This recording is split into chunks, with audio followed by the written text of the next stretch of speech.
इस वीडियो में देखेंगे कि इलेक्ट्रॉन का उपस्थिति एटम के अंदर कहाँ पे होता है। तो जैसा कि आप टॉपिक में देखे होंगे, तो सबसे पहले आपको सेल, सबसेल और ऑर्बिटल क्या होता है, ये तीन चीजें की जानकारी आपको होनी चाहिए इलेक्ट्रॉन की उपस्थिति जानने के लिए। तो देखिए, सेल का मैथमेटिकल वैल्यू होता है 1 से n, ये 1 से n तक स्टार्ट होता है। सबसेल 0 to n-1 और ऑर्बिटल -n to +n। मान के चलिए कि सेल अगर n = 1 है तो इसका मतलब हुआ कि इलेक्ट्रॉन जो है ना एटम के, जैसे यहाँ पे ये आपको न्यूक्लियस इसके सेंटर में उपस्थित रहता है, तो न्यूक्लियस के सबसे जो नजदीक वाला ये कक्षा होता है ना, उसको बोलते हैं हम क्या, n = 1। और न्यूक्लियस से दूसरा सबसे नजदीक वाला कक्षा को बोलते हैं n = 2। उसके बाद न्यूक्लियस के ये हो गया n = 3। ठीक, तो आपको जो ये सेल संख्या है ना, ये जो कक्षा की संख्या होता है, ये n = 1 से स्टार्ट होता है और ये बढ़ते जाता है।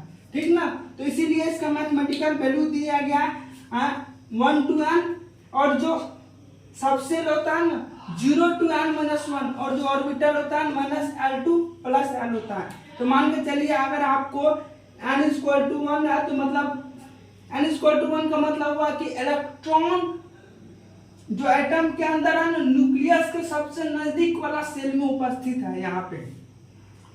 तो n = 1 के लिए आपको सबसेल क्या क्या हो सकता है, किस सबसेल में इलेक्ट्रॉन उपस्थित हो सकता है, तो l होता है कि आपको 0 to n-1। ठीक ना, तो यहाँ पे n = 1 है, तो l कहां से कहां तक हो सकता है, 0 to 1-1, मतलब 0 to 0, मतलब l का एक ही वैल्यू आया 0।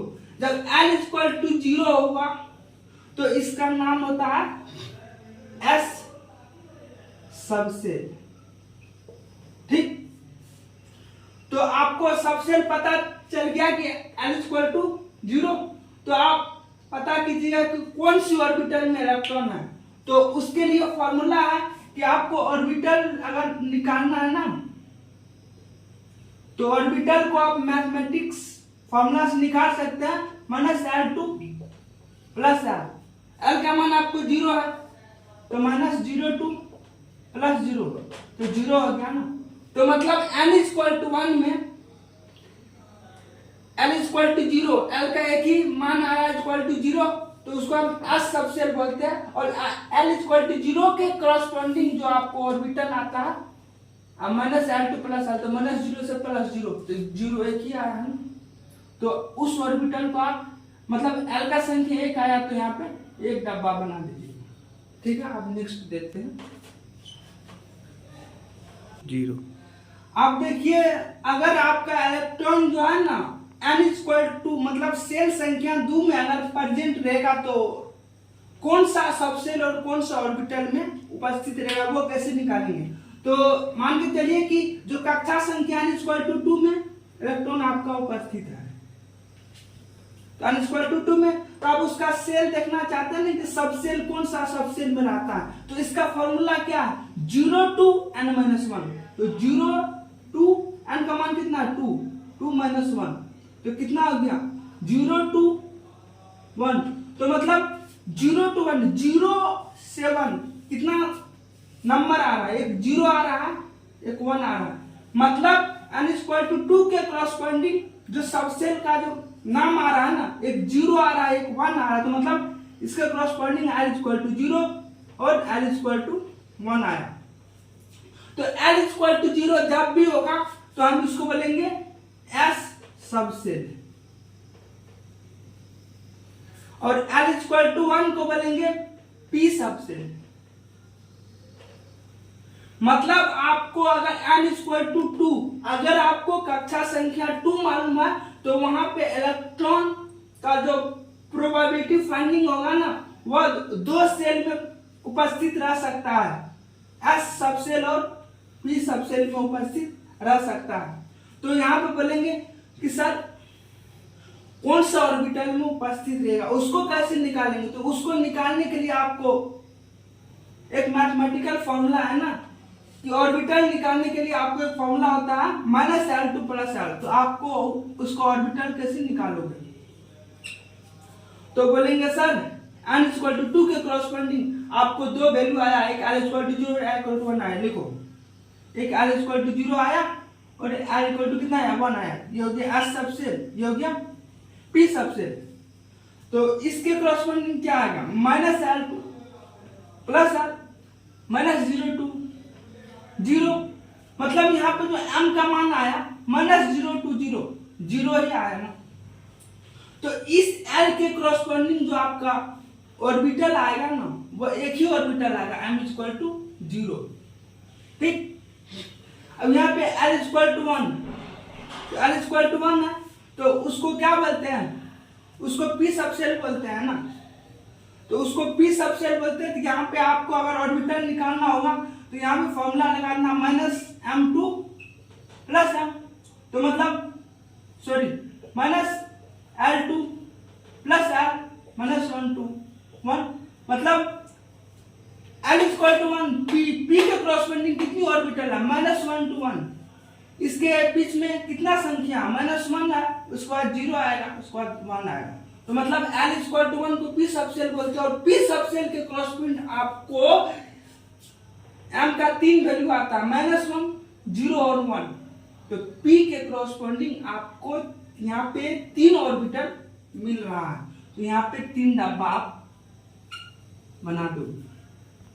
आई थिंक आपको समझ में आ गया होगा। तो इस सब चीज को मैं एक बार इसको कंक्लूड कर दे रहा हूँ। ठीक, 0। देखिए अभी तक जो हम डिस्कशन किया है ना, उसको एक बार एक टेबल में आपको कंक्लूड कर दे रहा हूँ। तो देखिए n=1 मतलब जो कक्षा संख्या 1, मतलब क्या हुआ, न्यूक्लियस के सबसे नजदीक वाला कक्षा। तो n=1 के करस्पॉन्डिंग आपका सबसेल क्या क्या हो सकती है, तो ये मैथमेटिक्स से निकाल दीजिएगा। 0 से 1 - 1, तो मतलब ये हो गया 0 to 0, एक ही है, 0 ही है ना। तो मतलब हो गया S सबसेल। अब इस सबसेल के करस्पॉन्डिंग ऑर्बिटल क्या हो सकता है, तो ऑर्बिटल का फॉर्मूला कितना, ये तो L का मान है ना। तो ये गया -L2 + L -L2 + L। और L आपको एक ही आया, 0 है, -0 + 0, तो मतलब 0। और इसी करस्पॉन्डिंग m एक ही आया, 0 आया। तो मतलब यहाँ पे एक डब्बा होगा, यहाँ पे अच्छे से लिखते हैं। तो इसका नाम आप कैसे दोगे, n=1 के करस्पॉन्डिंग है, तो पहला आपको n दर्शाता है प्रिंसिपल क्वांटम नंबर, तो 1। अब सबसेल का नाम कितना क्या है, s है ना, तो 1s। और एक ऑर्बिटल में आपको मैक्सिमम 2 इलेक्ट्रॉन हो सकते हैं। तो अगर इसमें 2 इलेक्ट्रॉन आए तो यहाँ पे पावर 2, अगर यहाँ पे 1 इलेक्ट्रॉन रहता तो 1s पावर 1। ठीक,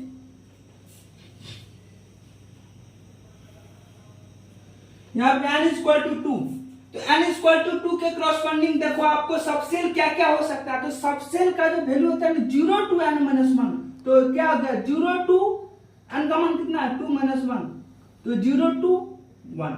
ओके, तो 0 और 1, तो 0 मतलब S सबसेल, 1 मतलब P सबसेल। ठीक, तो n=2 के लिए आपको 2 सबसेल उपस्थित है। तो इसके लिए ऑर्बिटल क्या क्या हो सकता है, तो एक बार आप इसके लिए L=0 के लिए निकालिएगा और इसके बाद L=1 के लिए निकालिएगा। इसके लिए क्या होगा, आपको m का वैल्यू -L2 + L। तो यहाँ पे आपको -0 to 0 ही आएगा, मतलब 0, मतलब एक डिब्बा। और यहाँ पे m का मान जब आएगा तो यहाँ हो गया -1 to +1, तो मतलब -1 0 1। इस वैल्यू ऑफ m के लिए एक ऑर्बिटल, इसके लिए दूसरा ऑर्बिटल, इसके लिए तीसरा ऑर्बिटल, इसको फॉल्स करो 0। अभी तक हम समझ गए कि एटम के अंदर तीन चीजें मेनली होता है, वो जो पोजीशन ऑफ इलेक्ट्रॉन जहां जहां रह सकता है, सेल, सबसेल और ऑर्बिटल। इसको आप डायग्राम के माध्यम से विजुलाइज करा देते हैं। एटम को एक स्फीयर की तरह दिखाया गया है। तो एटम के अंदर मेनली तीन चीजें होती है। एक होती है आपको एटम के अंदर क्या क्या हो सकती है, इलेक्ट्रॉन होता है, प्रोटॉन और एक न्यूट्रॉन। तो इलेक्ट्रॉन कहां पे रहता है, ये सेल के अंदर रहता है। और प्रोटॉन और न्यूट्रॉन आपको क्या करता है, स्फीयर के सेंटर पे रहता है। इतना तो पता ही होगा। तो एटम को एक स्फीयर की तरह दिखा सकते हैं। तो ये आपको स्फीयर है। इस स्फीयर के सेंटर पे आपको क्या क्या रहता है, प्रोटॉन और न्यूट्रॉन रहता है, और इलेक्ट्रॉन इसके चारों तरफ घूमता है। तो हम क्या बोलते हैं कि इसको बोलते हैं न्यूक्लियस। तो न्यूक्लियस के सबसे नजदीक वाला जो सेल होता है उसको बोलते हैं n=1। उसके बाद n=2। उसके बाद n=3। तो अगर कोई इलेक्ट्रॉन को खोजने आया तो मान के चलो कि किसी को पता चला कि n=1 में मेरा इलेक्ट्रॉन पड़ा हुआ है, तो आपको सेल के अंदर सबसेल के अंदर क्या होता है, ऑर्बिटल होता है। तो n=1 में सबसेल क्या होता था, हम क्या निकाले थे सबसेल के लिए, 0 to n-1 है ना। तो 0 to 0, तो 0 आया तो एक ही सबसेल होगा s। तो मतलब पता करते हैं कि ऑर्बिटल कितना होगा। तो ऑर्बिटल एक ही ऑर्बिटल होगा। ऑर्बिटल के लिए हम निकालते हैं -r2 + r, 0 एक ही ऑर्बिटल होगा यहाँ। और इसका नाम क्या देंगे, n=1 के क्रॉसपोंडिंग s नाम दिए हैं, इसको बोलते हैं 1s। अगर इलेक्ट्रॉन कक्षा संख्या 2 में उपस्थित है तो 2 के क्रॉसपोंडिंग आपको कितनी सबसेल मिलती है, 2 सबसेल मिलती है ना। कैसे, फार्मूला से n=2। सबसेल आप कैसे निकालते हो, फार्मूला होती है सर 0 to n-1, मतलब 0 से 2 - 1। हाँ, तो ये हो गया 0 to 1। तो ये आपको L की संख्या हो गया। L कितना हो गया आपको, 0 से 0 और 1। तो 0 होता है तो इसको S बोलते हैं, 1 होता है तो इसको हम क्या बोलते हैं, P बोलते हैं। ठीक ना। तो मतलब आपको n=2 के क्रॉसपोंडिंग 2 सबसेल मिल गया, S और P। अब बोलते सर S के क्रॉसपोंडिंग कितनी ऑर्बिटल उपस्थित होंगी, उसके लिए आपको ऑर्बिटल के लिए फॉर्मूला कितना, -r2 + r। तो इसके लिए आप निकालो -r2 + r, कितना हो गया, -0 to 0, जो ही हो गया। मतलब l=0 के क्रॉसपोंडिंग आपको एक ऑर्बिटल मिलेगा। और इसकी नाम क्या दोगे, n=2 के क्रॉसपोंडिंग s का मान, n=2 के क्रॉसपोंडिंग ऑर्बिटल का नाम कितना है, s, एक ही ऑर्बिटल। तो n=2 के क्रॉसपोंडिंग l=0 था ना, तो 0 के लिए आपको एक ऑर्बिटल मिल गया, इसका नाम है 2s। एक अभी और बचा हुआ है l=1। तो l=1 इसके अंदर ही तो आया था, इसके क्रॉसपोंडिंग आप -r2 + l निकालो जो कि ऑर्बिटल दे। तो -1 2 + 1 -1 0 1, मतलब l=1 के क्रॉसपोंडिंग आपको यहाँ पे 3 वैल्यू ऑफ l मिला है, मतलब यहाँ पे 3 ऑर्बिटल उपस्थित होगा।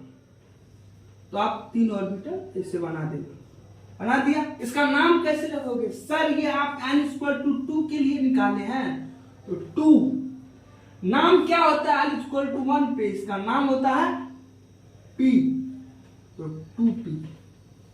तो यहाँ पे l=1 के क्रॉसपोंडिंग एक आ गया 2p, और इसमें 3 ऑर्बिटल होता है 1 2 3। आई थिंक समझ में आ गया हो। Thank you.